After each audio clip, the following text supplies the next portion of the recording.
Il était attendu au tournant.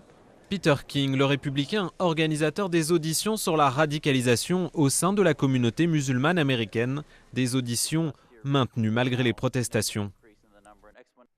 Ne pas le faire serait revenu à concéder la victoire au politiquement correct et à abdiquer devant ce que je crois être la première responsabilité de cette commission, protéger l'Amérique d'un nouvel attentat terroriste.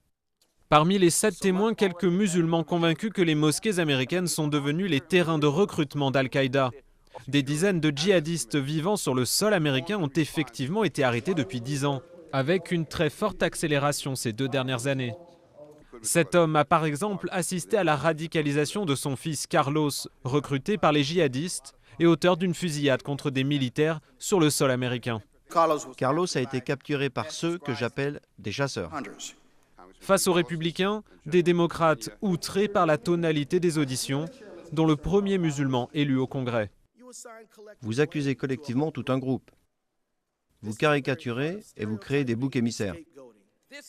Ces auditions font le jeu d'Al-Qaïda, partout dans le monde. Un débat mal ressenti dans les mosquées. Ici, près de Washington, les fidèles en ont assez de devoir constamment prouver leur patriotisme. Nous faisons partie du tissu social américain. Et tous ceux qui le contestent et nous montrent du doigt ne connaissent pas la communauté musulmane américaine. Peter King a déjà annoncé d'autres auditions.